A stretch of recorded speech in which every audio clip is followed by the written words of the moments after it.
Good evening, hockey fans, and welcome to another episode of Pod Snipe Celly. My name is Dan Bradley. Alongside me tonight, as always, Joel. Nope. You good? Nope. This guy's Joel. What are you doing? I think he's gonna go pull a Huberto here. Sorry. Pulling a Huberto here. Oh yeah, sorry. I had to go take a shit. Yeah, that's about right. Welcome to the show, everybody. Having some fun with that one. Go look up. Did you forget I was going to do that? I almost did, and then I heard you like panicking 5 seconds before, and I was like, "Oh shoot, I've already got him queued up in the room." So whatever. Yeah, it is what it is. I was like, I heard you like talking. I'm like, is he panicking? I'm. Oh no, I'm leaning into this. I was committing to the bit. That's how we do it here. Everything is for the bit. But yeah, welcome to the show, everybody. My name's Dan. Alongside me, Joel Fernino. Joel, after taking that Huberto, how are you feeling, buddy? I mean, that would be the quickest Huberto in history. I just Right, came no back in kidding. like 20 seconds. That's One not. might wonder. Yeah. I am doing well.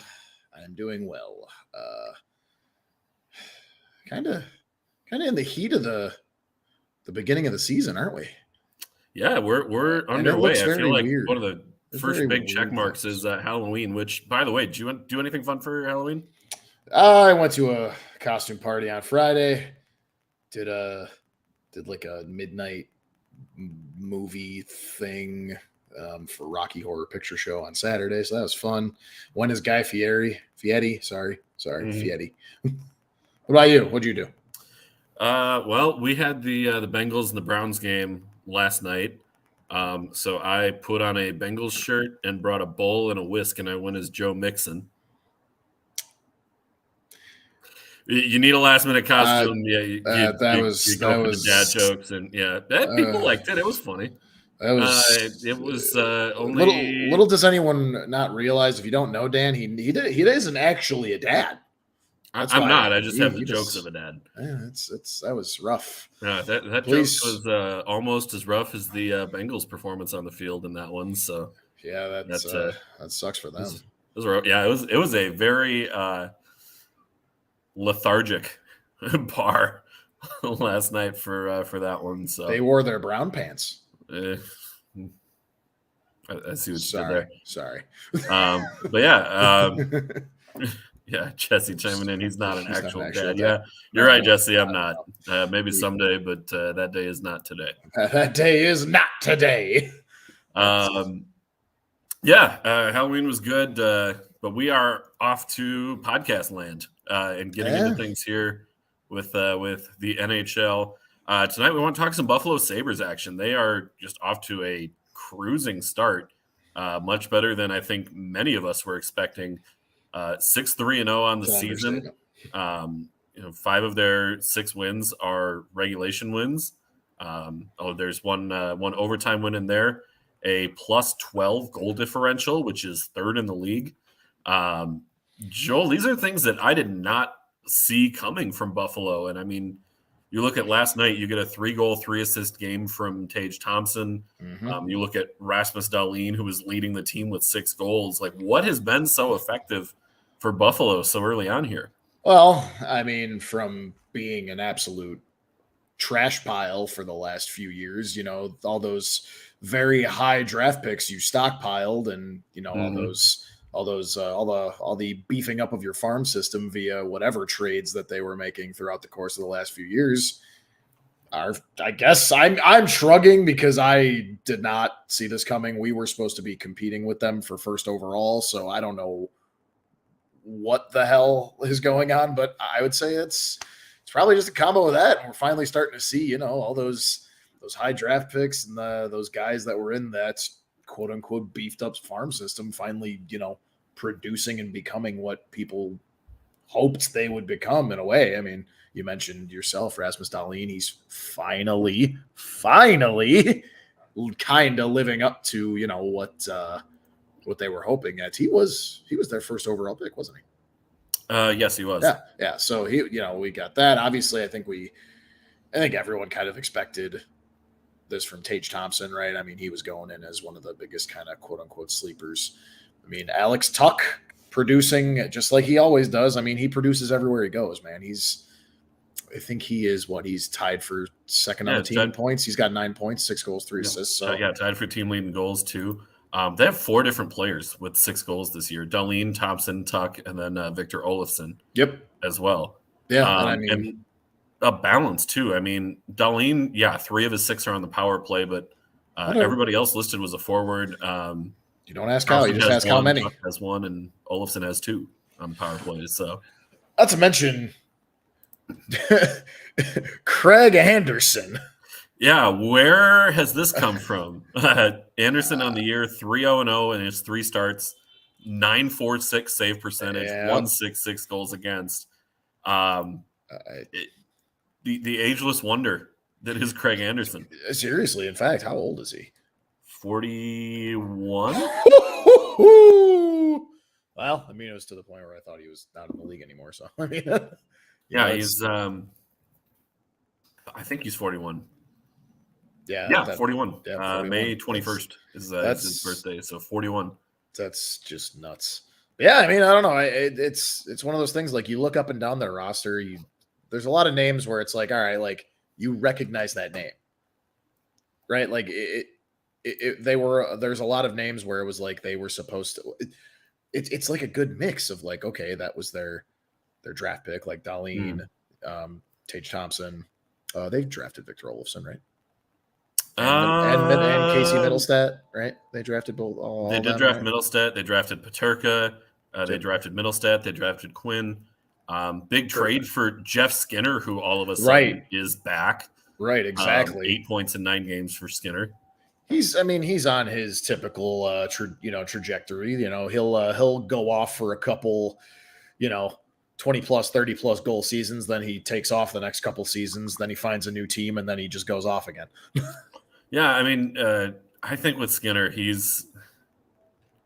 I don't know. I feel like he does just enough to kind of sucker you into like, hey, fantasy pickup here. Is this somebody that I should add to my roster? Yeah, fantasy, but also like sucker him into, hey, you wanna pay me? You wanna give me a contract? Oh, yeah, that man is absolutely just making hand over fist for what he's been producing over the last couple of years.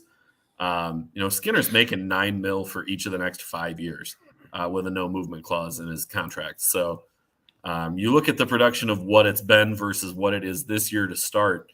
He ended up last season as a 33 goal scorer. The year before that, 7. The year before that, 14. And the year before that, 40. So you really never know what you're going to get with Skinner. Is it sustainable?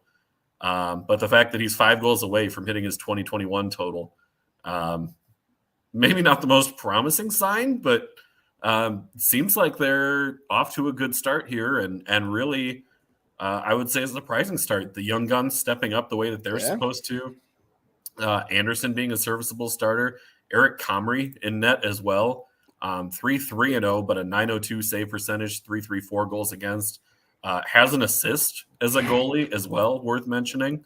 Anytime goalies find their way assist, you got to call out the goalie assists. Absolutely, you got to do it. So, if you were going to tell me how many games in the season would be fair to say 10 at this point? Every team has pretty much played 10 roughly. For the most part, the Flyers are at 8, the Flames are at 7. The Kings are at at 11. Are at 8, and the Coyotes are at 8. Everybody else is 9 or more. Let's say 10 to 11 games into the season on November 1st. Let's just say that.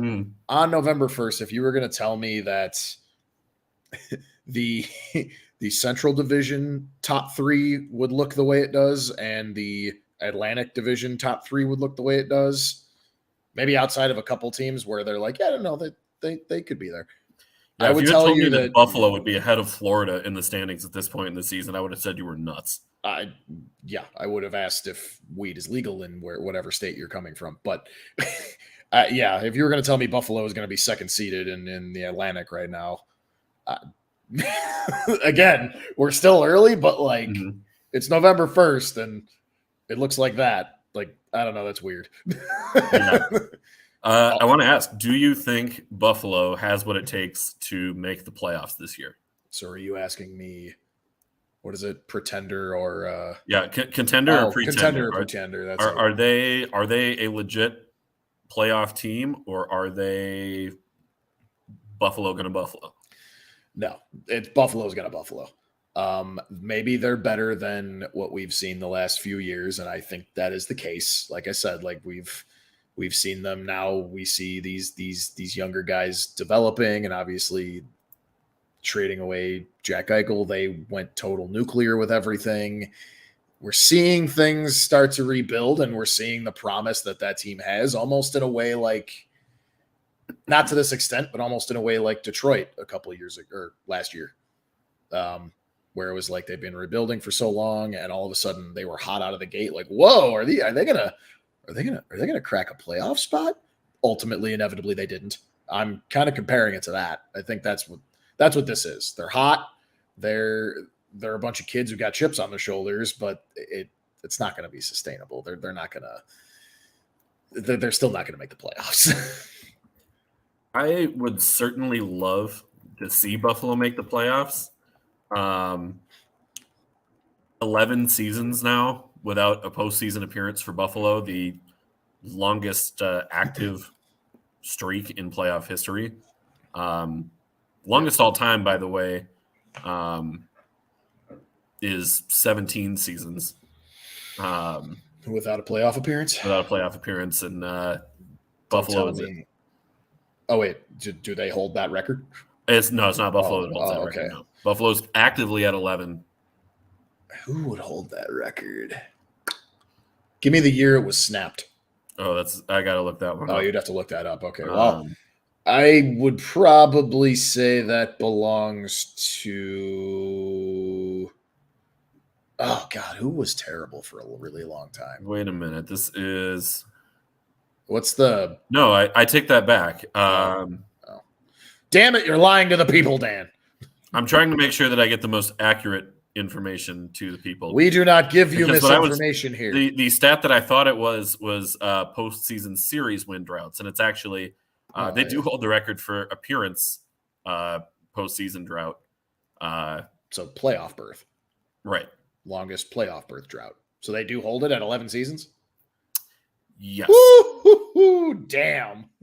That sucks. They broke the previous record was the Florida Panthers, who had a 10-year drought. As did the Edmonton Oilers from 2005 to 2017. The Oilers was going to be my guess because they were so bad for so long. Which active team has the longest drought without a playoff series win? Without a playoff series win? Ah, crap. This got shown last year when Florida finally broke theirs. Who did it? God. Who's still currently has the long? Right. HP got it right in the comments. He's here right now. Toronto. Yeah. 17 seasons, the only team since the 04-05 lockout to not win a playoff series.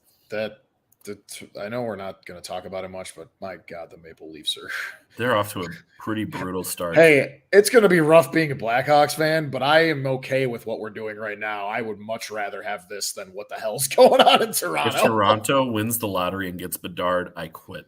I quit. Everybody quits. That'd be HP. I would love to see Ottawa, Detroit, and Buffalo all make the playoffs.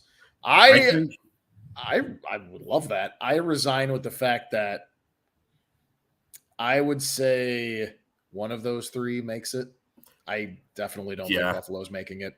And I think it's tough. I would probably say Detroit might make it over Ottawa, even though I know you and I were very high on Ottawa in our preview show, but they are still. Yeah, Ottawa's a much improved team, but you lose Norris for the year. That's a big blow to your roster. That's huge. And Ottawa right now, they're 2 points behind the Red Wings, but with a game in hand. Yep. Could be pretty even there. But all three of those teams in the same division competing for a playoff spot, it's hard to see a way that all of them would make it. Right, exactly. They'd have to. Two of them are probably taking wild card spots. Boston, who we'll talk about in a minute, they're sure looking like a playoff team. Florida is sure looking like a playoff team. Tampa Bay, slow start, but not how you start, how you finish. And Tampa Bay is always a threat to make the playoffs. Mm-hmm. So there's 3 of your 6 spots right there. Exactly. And like as abysmal, 3 of 5, rather, I should say, not 6, because it's only the 2 wild cards. Right. As abysmal as Toronto is over there, I still think they make the playoffs. Yeah. They just have too much, unless they, pick their lane early in the season and say, like, we're going to be sellers at the deadline. I don't really care what happens from now until the deadline. We're selling, we're blowing everything up, but I don't think they're going to do that this season. Yeah, I can't see it. I think they run it back one more time, and then if all repeats itself again and they Groundhog Day like they usually do, then I think they start nuclear, or going nuclear, I should say. I will say, I don't think that Buffalo, with their current goaltending makeup, is a playoff team. No. There's only so much a 41-year-old Craig Anderson can do for you. They have $18 million in cap room. Yeah. If they want to go out and trade for a goaltender, they certainly could. They've got the room to do it. And there probably are going to be a few available, and we'll talk about one later in the show that could be a move to make there.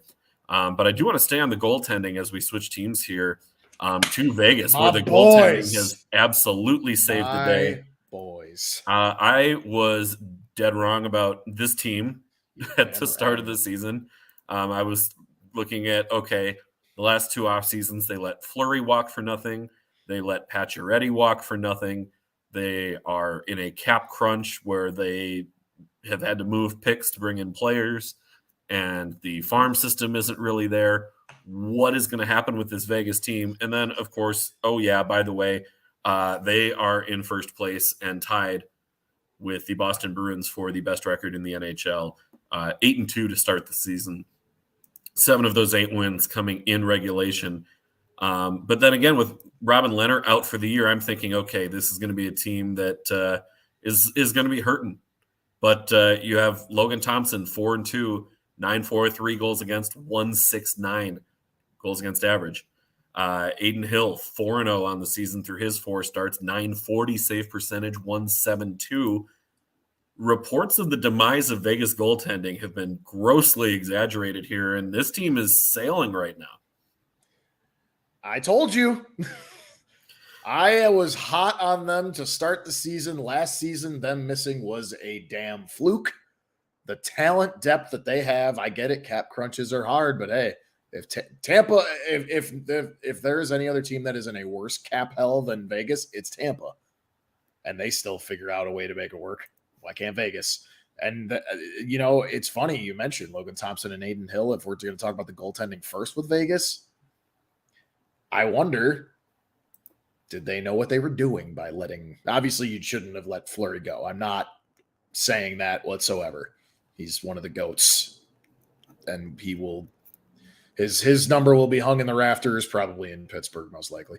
When it's all said and done, he will be a first ballot Hall of Famer. Mm-hmm. You don't let that walk for pennies to us, too. You don't do that. But clearly, they knew what they were doing. It seemed like they didn't. We all were like, what the hell are you guys doing? Like, yeah, Robin Lehner's good, but what the hell else do you have? Well, here's what the hell else they have. Yeah, Logan Thompson, who has been kind of their top goaltending prospect for a while. Yep. They brought in Laurent Brossoit, who is hurt, by the way, because of course he is.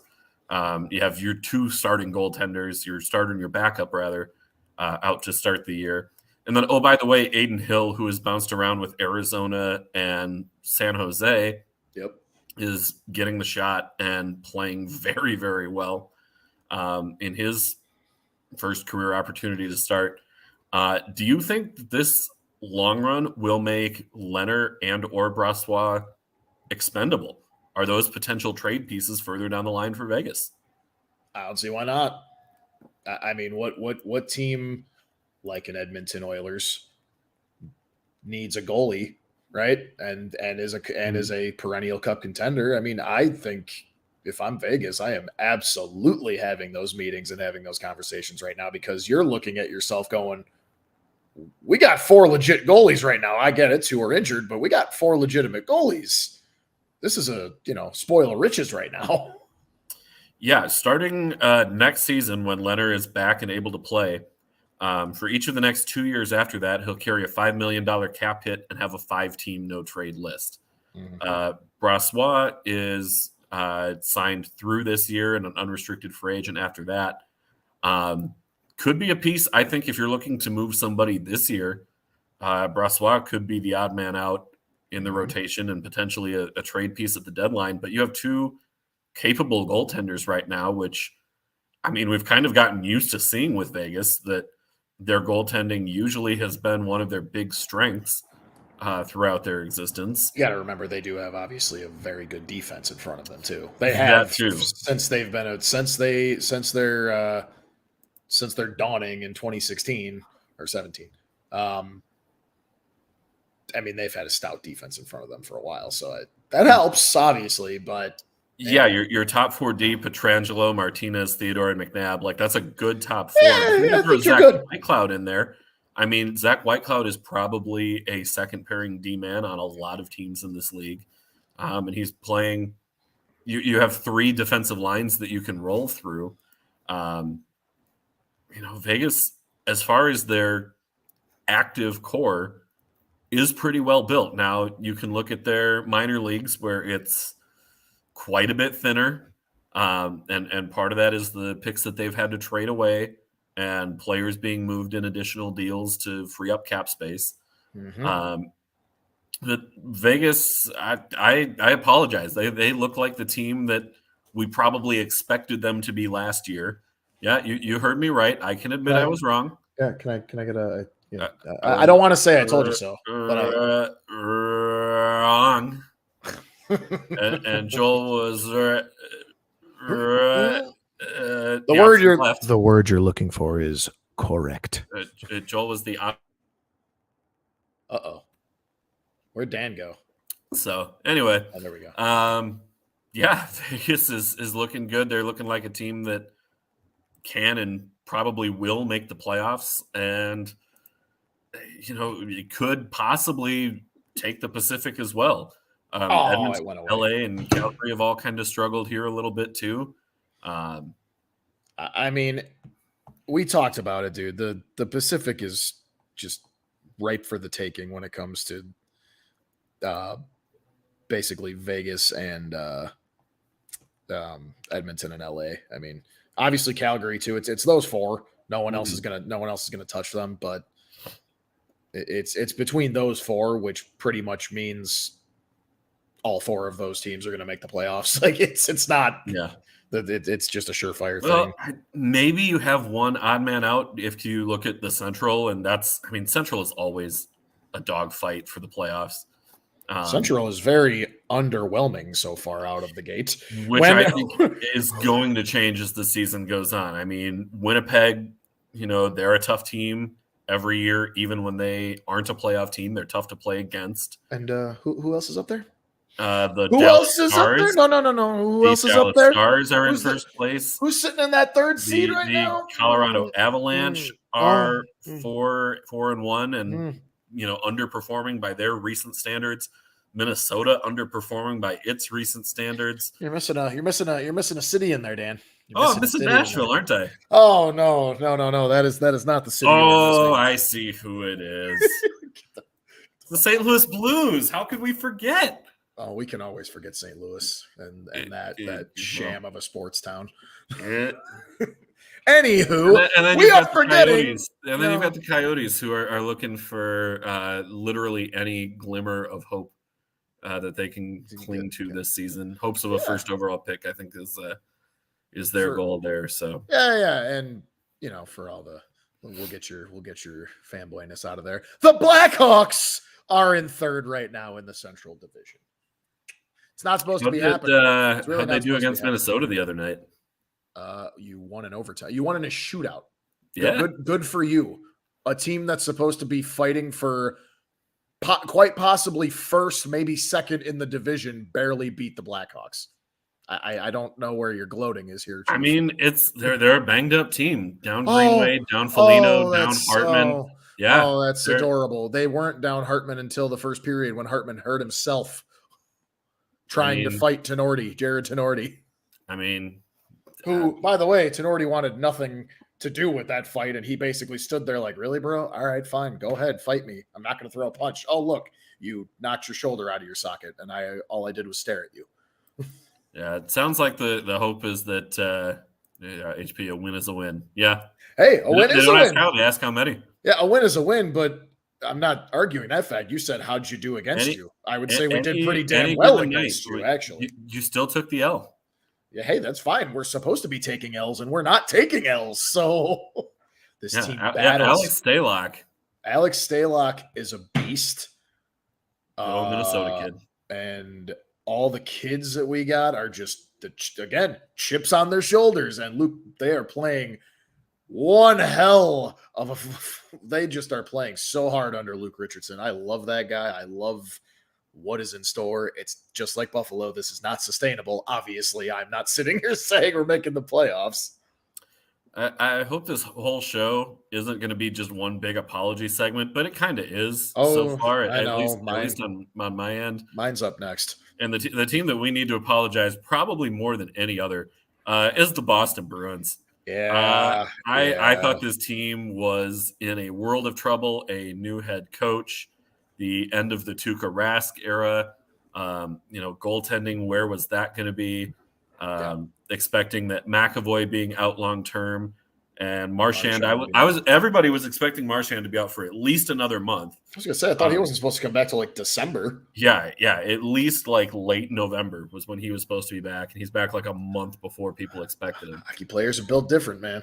They really are. It's insane. But with apologies to your first place in the NHL, Boston Bruins, a plus 18 goal differential. That's league best. 39 goals for this season, which is also that's second best in the league. But the Los Angeles Kings at 41 have played 2 more games than Boston, so Boston certainly could catch them in that regard. No. Hold on. Their goal differential is first in the league. The goal differential is a total goals. Oh, what did you? Oh, total goals. Total goals. Sorry. Yeah, they're 2 behind LA, but LA has played 2 more games. Right. So. Quite possibly, you could make the argument for the best offense in the NHL right now. David Pastrnak, who 17 is in a points contract on the year, contract year boost, baby. 7 goals, 10 assists, 17 points in 9 games for Pasta. Yep, that is a man who is about to get paid. But I'm going to offer this hot take. This hot take. He's going to get paid. By who? Dun, dun, dun. Boston. They will absolutely figure out a way. I know. They're not stupid. They are not an organization that is run by a bunch of idiots. They will pay Pastrnak. Let me throw these names at you. This is everybody whose contract is coming off the books at the end of this season. And some of them will be resigned, but quite a few probably not.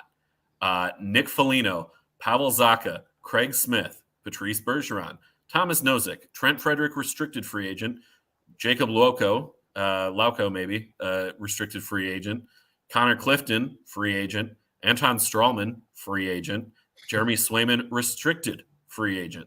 So they will definitely bring Swayman back. I mean, he's supposed to be their goalie of the future. Right now, he actually has played. I mean, Linus Ullmark is the guy right now. He's posting up. Ullmark on a tear to start the season. He's posting a .945 save percentage with 7 games played, 1.7 goals against average. He's killing it. So obviously, a shutout in there too. Yeah, he's got a shutout in there too. And obviously, I mean, Swayman is supposed to be their guy moving forward, but with only 3 games played, posted an .872 with a 3.76 goals against average. I mean, that's Linus Ullmark is the guy right now. Well, you don't get off that hot hand. I don't care if he's your future or not. Going back to Vegas for just a sec, if you would have told me that Logan Thompson would have had 2 shutouts in his first 6 games of the season, I would have thought you were crazy. Why? Well, you would have. I would have. Okay. The third goaltender on their depth chart with 2 shutouts through his first 6 games. He's the first. I'm sorry. First. We knew the injuries going into the season. Yeah, but organizationally on their organizational depth chart, third. organizationally on their depth chart right now, if we were to look at the actual piece of paper, he's first. When all players are healthy, he is the number 3 goaltender on their system. That's my point. All players aren't healthy right now. Serves me right for drafting Swayman over Ullmark in fantasy. Yeah. I mean, we all thought Swayman was going to be the guy, and goalies are so weird, man. They are so hard to predict. Yeah, I feel like it's every season where we got some name popping up that's a Vezina favorite, a quarter of the way through the season, and we're like, I'm sorry, who? What? We kind of saw that, like, with Linus Ullmark, the signs were there in Buffalo that, like, hey, he's a good goaltender. Oh, yeah. We just had no help in Buffalo, and him going to Boston. And you go to one of the best defensive forward pairing or defensive forward lines in the game and some of the best defense in the game. Yeah, you're gonna be putting up a 9.45. Yeah, and he's playing this well without McAvoy out there too, which really is saying something about how well defensively Boston is playing this year, and they'll be even better once he's back. That's a good team that we were dead wrong about. No, we were very wrong. And also, not to mention, Brad Marchand coming back early, about a month early. Yeah. And he didn't waste any time in his first game, 3 points, like 2 goals, 1 assist. Like he's back. I also owe an apology. I respect him. The apology to Patrice Bergeron and David Krejci here, who respectively are 2nd and 3rd on the team in points. I was not prepared for them to be 2nd and 3rd on the team in points at this point in the season. I was expecting the cliff to come, and it has not. I expected David Krejci to pull an Ilya Kovalchuk, is what I expected. Come back from playing overseas and thinking you can just hop right back in, but I very much underestimated, the skill of David Krejci. So I am sorry. I was the one. You didn't exactly, completely shit on Boston at the in our preview. I had them like 5 or 6, right? But I did not have them like. I didn't have them as low as you did.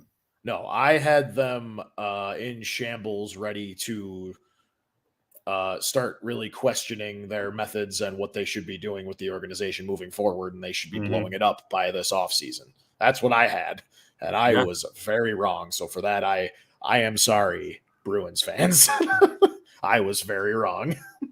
You're still not going to win the cup, though. I don't know. They're looking really good right now. If they sustain the way that they're playing right now, they certainly could. Let's get that clear. I'm going to still sit on at least that they're not winning the cup. Do they make it to a second round and potentially, maybe, even an Eastern Conference final? Yeah, maybe. Let's go to a team that's not going to make a conference final this year, and that is the Anaheim Ducks. Oh boy. Yeah, things are not good for Anaheim. 5 points on the season, a 2-6-1 record. Quite literally last in the NHL. It's tied with Arizona. Don't forget to mention their league worst -19 goal differential. Yeah, when you knew Arizona was going to be really bad, and you still have a worse goal differential with, by the way, fewer goals than Arizona and more goals against than Arizona, like that's a bad look. And making matters worse is they just lost defenseman Jamie Drysdale for the next 4 to 6 months. One of the very promising players. Like Anaheim, let me just get out in front of this one too. Anaheim has a very good prospect pool right now, one of the stronger prospect pools in the league. And as you're looking to build around those types of guys like Jamie Drysdale and like Trevor Zegras, those are the teams that you have to be. Those are the players, rather, that you're looking to be your core going forward. Mason McTavish is a guy who is going to be a first-line forward in this league consistently. Even looking down to the minors, I'm really high on Jacob Perreault and Sasha Pastajov. I think those guys are top 6 forwards in the mix as well. Who's the other big guy in their system? What's his name? Oh my God, what's his name? I had him in that legacy fantasy. Pavel Mintyukov, their defenseman. No. Olin Zellweger. No, whatever. I'll look it up. Okay. Nathan Goucher, maybe? No, unless I'm just wrong. And okay, but again, I've rattled off tons of very good. Oh yeah, see, again, yeah. You just keep. That's my point here. Yeah, they have a ton of talent, and HP chiming in. Just imagine Bedard to the Ducks. Yeah, it's a very strong possibility. You're running out a top line of McTavish, Bedard, and Troy Terry, with Trevor Zegras down on your second line and Perreault and Pastujov on his wings. Like, that's a good Ducks team. A couple years down the road. You still got to wait for those guys to develop, but that's part of why I'm bringing up the question of should they look to trade John Gibson. Gibson is under contract for the next 5 seasons. So he's got through the 26-27 season, $6.4 million cap hit. He does have a 10-team no trade list that he has to submit at the start of each of those seasons. Yeah. And he is 29. So he's still, by goaltending standards, in the prime of his career. But again, Gibson, really some up and down performances over the last couple of years. If you're going to be moving him, you're giving up a lot of term on that deal at a relatively reasonable cap hit, especially if he can return to a higher level of play with a more competitive organization over the next couple of years. Is this something that the Ducks should be considering? And who are some of the teams that you would think might kick the tires on Gibson? Of course they should be considering this. At this point, if this is your start, I think you know what you are. And I mean, they kind of already knew. They were like and it's a little weird. It's a very big regression because they were arguably frisky last year. Not good enough to make the playoffs, but they were frisky. They were a tough team to play against. Yeah, they were a tough team to play against. They have all the offensive talent in the world at their disposal. That's just wait, sitting in the shadows, ready to pop out here. But I think that's part of why you went out and got John Klingberg too. Is give some leadership to these guys and be a trade piece. Yeah, and they look stupid for that one. I mean, Klingberg hasn't panned out so far. But you still know how good Klingberg is. They're going to end up retaining salary and flipping him at the deadline. Guarantee it. I mean, yeah. What do you think they get for him? They're not going to get a first. I think they could, depending how much salary they retain too. I guess depending on who they go to and who's desperate enough for him, yeah, the deadline could really yield anything. I shouldn't say that. If you look at a team like Colorado as well, where you've got Landeskog on long-term injured reserve for a while, like he's going to be back, but depending what happens elsewhere, you get, or maybe say a team like the Florida Panthers, where Aaron Ekblad is going to be out for a while. Again, should be back before the end of the season, but you lose a high-powered defenseman. You need somebody to slot in that role. Those are the types of moves you make. I think Buffalo, who we mentioned earlier in the show, that could make a ton of sense. And Buffalo has some draft assets that they can throw because you're going to have to give up a top prospect and multiple draft picks to get Gibson and probably multiple early draft picks. I would think, a top prospect, a first and a second, that probably gets you there or at least in the ballpark. It's a lot because of the term that is still left on the deal. You've got to have some of that longer term compensation. I'm not an expert. I just want to get that out there too, that I'm not an expert in crafting or constructing these trades. I don't necessarily have a huge sense of the pick value and what pieces, what prospects would get a deal done. There are people much more qualified to speak on that than me.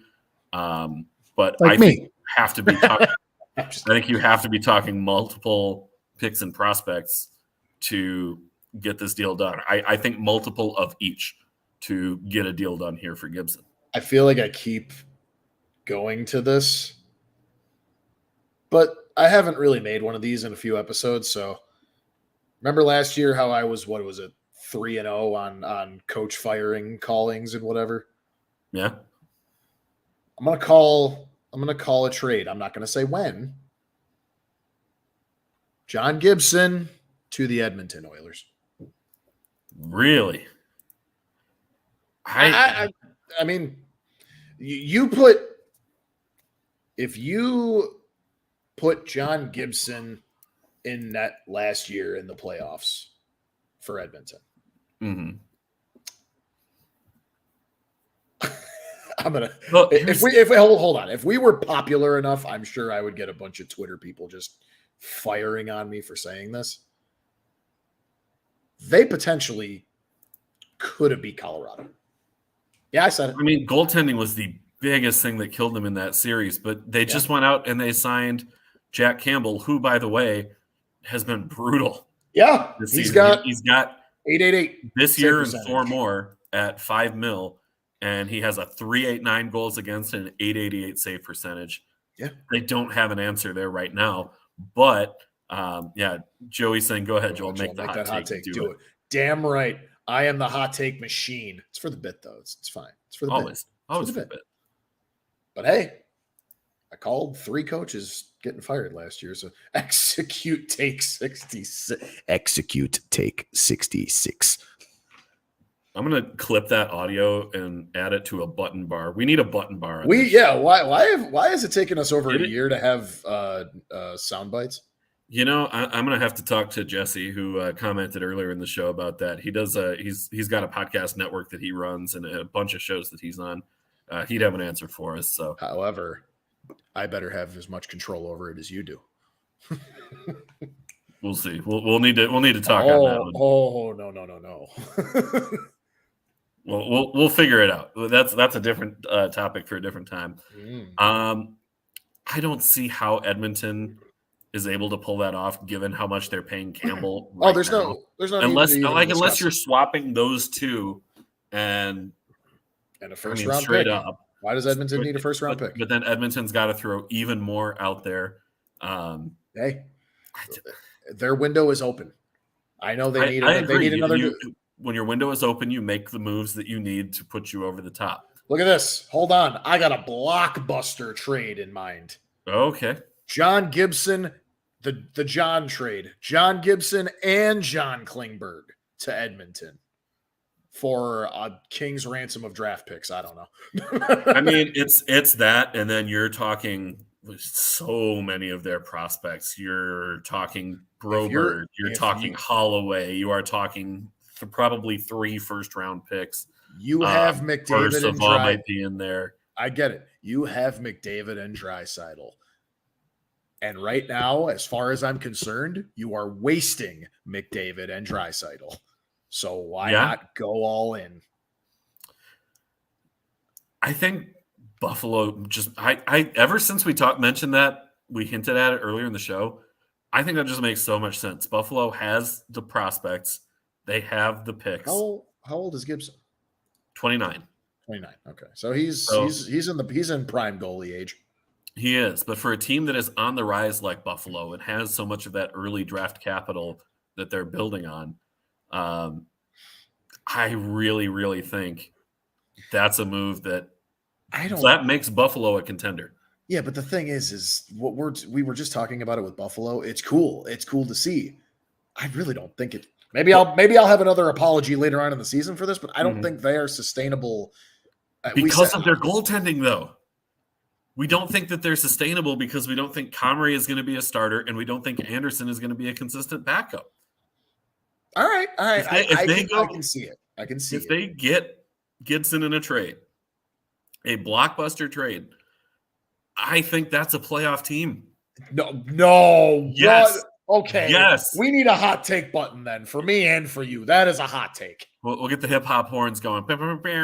Yeah, the World Star. The World Star hot take. No. But Buffalo is on a heater right now. Personally, similar to the Blackhawks. But that heater is going to run out. Their chips are going to run out. They're going to leave the table and they're going to go grab some free drinks and go to bed in the hotel room. Maybe this year, but while you've still got 4 more years of Gibson too, if you can get him now and get him at the right price and have him carry through the run as this team is on the rise. I'm not arguing that. I think it's a great move for them to get, and I think they could be a playoff team this year because of it. It's I would say it would be between Buffalo and Edmonton.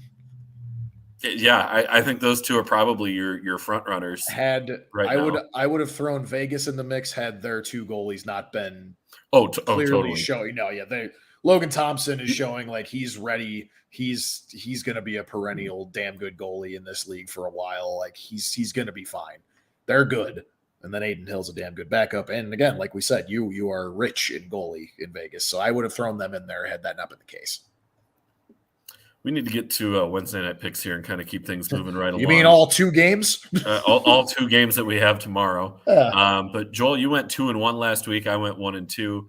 So we're both 5-4 on the season at this point. So again, we're both still above 500. Love to see that. Mm-hmm. You are at 52 wins all time. I'm at 47. Let's get right into it. Philadelphia Flyers plus 1.5 goals at plus 110. At the Toronto Maple Leafs at minus 1.5 goals, minus 130. Joel, Philadelphia and Toronto Philly got off to a hot start through their first couple games, but they've kind of cooled off a bit since. As expected. Yeah. They played 8 games. They're 5-2-1. The Maple Leafs really in rough shape. A 4-game losing streak there. They're 4-4-2 on the year. -3 goal differential, which, again, what have we said about this team for years? They don't have the defense and goaltending to sustain a long run. Philly, who we thought was going to be competing for Bedard, trying to win the sweepstakes there. Still might. But off to a stronger start, and they're a tougher team to play against than I think a lot of people thought they would be. Where's your gut telling you to go on this one tomorrow night?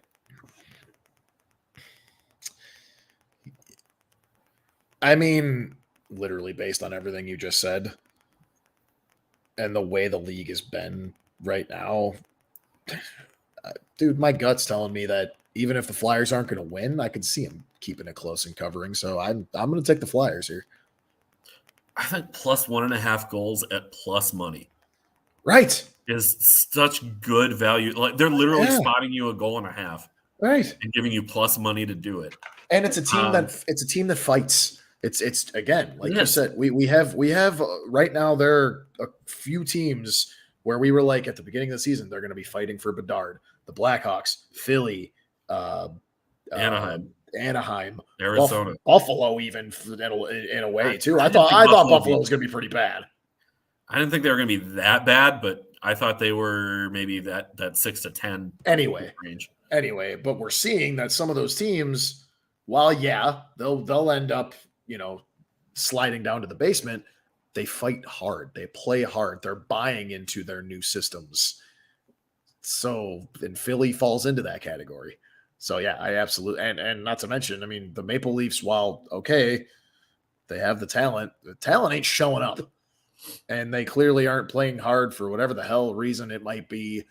Good God, I was hearing people I was seeing some things on Twitter today, like people calling for Marner already, like to trade him away.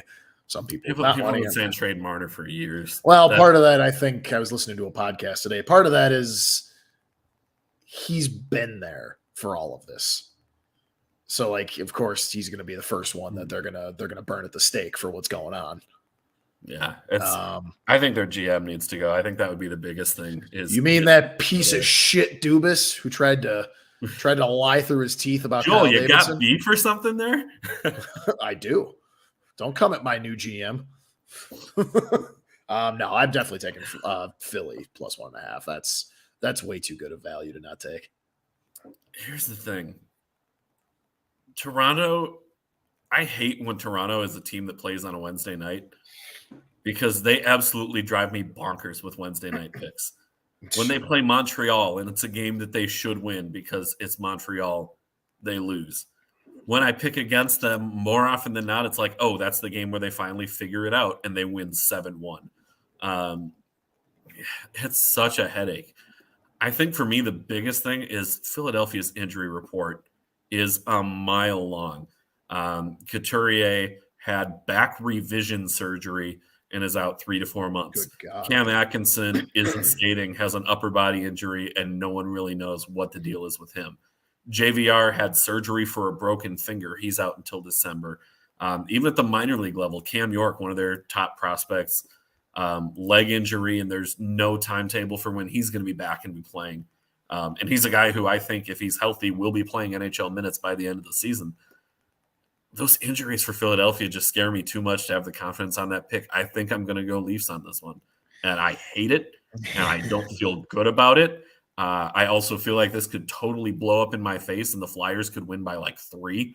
And just because it's the Leafs and this team finds ways to lose games that they absolutely should win, I'm taking the Leafs, and I do not feel good about it at all. We'll see. 2 more here. Pittsburgh Penguins -125. This one is just a straight up pick at the Buffalo Sabres +105. Dude, how do you not ride the hot hand here at Buffalo at plus money? Dude, Penguins 4-4-1, Buffalo 6-3-0. 3-0. Obviously, Buffalo's due at some point here to start coming back down to earth, but I don't think it happens tomorrow. Give me the Sabres at plus money. Look at this Wildcat. Chris Letang and Jeff Carter, questionable for Wednesday night. Both are actually questionable for today's game with Boston. So there is that as well. You've got Pittsburgh is playing a back-to-back. Buffalo, I think, is off tonight. Let me look that up quick and see. Not to mention, while you look that up, we're forgetting not only do we have the Sabres riding a hot hand, I love me a home dog. Yes. Love me a home dog. We don't have many of those. Yeah, Buffalo not playing tonight. Pittsburgh is. I'm with you on this one. I'm going to take Buffalo here, especially not knowing what the status is for Letang and for Jeff Carter. Those are some big absences from a team that is always good, is always tough to play against. I think we do see a turning of the tide here. I'm going to take Buffalo, a hot hand at plus money at home. I like it. So we're in agreement. We're both taking Buffalo tomorrow night. Going different directions. I'm taking Leafs -1.5. Joel's taking Flyers +1.5. Joel, 2 minutes for roughing. That time has come. And we did not even discuss a topic here before the show. So as far as I know, I mean, this is totally a blind bit here. Let me know when you're ready. It's random. I'm ready. It's very random. Might make me sound old. Nah, not really. Oh, well, you always, give me a hard time for being old. So welcome to the club. We'll see how you feel on this one. You're like 72 at this point. Anyway. 3, 2, 1, go. Oh, man, your video's on a delay. I can't see it, but whatever. All right. So I know we live in a culture of, social media culture, but an overreactive social media culture. And I'm now, to preface this 2 minutes for roughing, I am solely talking about the sports world right now. Sure, the same can be said for anything else, but I am solely talking about the sports world. And I'm mostly talking about hires, new hires for anything within a sports organization. And I'm not just saying, now obviously the biggest part is head coaches, GMs. I mean, those are probably two of the biggest ones that have the scrutiny I'm talking about. But also broadcasters, play-by-play broadcasters, color analysts, even from even from the vein of if you study even deeper into the weeds, like scouting, what have you, assistant coaches, whatever. The overreaction culture that is us today is just insane. And my point here is you have new people get hired, and I'm speaking from experience with the Blackhawks. We have totally new hires. We got a new GM. We got a new head coach. We got a new play-by-play analyst or play-by-play caller. We got a new color analyst, a couple new color analysts. And the reactions to all of this type of stuff, one way or the other, pessimistically or optimistically, is just obnoxious. You got all these people jumping in this is bullshit. Why did we why did we have this guy retire? Or why did we fire this coach and hire this coach? Why did we let go of that GM and hire this GM? Every legend in any area of a sports franchise started out new. So give people a chance, and for God's sakes, enough with the overreacting. I don't think that made you sound too, get off my lawn. I'm glad I finished early because we still have 5 minutes, but like, it's just so much like we got people. And actually, our good friend Joey and I were talking about this. Him and I were the biggest critics of the new play-by-play guy for the Blackhawks, Chris Vosters. We really were. And so far this season, he has been so much fun to listen to. I mean, he clearly is trying to become a master of his craft. He obviously replaced a living legend in Pat Foley, so he's probably learning everything he can from him off to the side. But I'm enjoying the ride, and not to mention like today with all I mean, everybody knows today was the NFL trade deadline, so things were happening. I mean, the Vikings getting TJ Hawkinson. Congrats, by the way. Love that move so much. The Bears trading Roquan Smith and then turning around one of the 2 picks they got and getting Chase Claypool, clearly showing they believe in our Lord and Savior Justin Fields.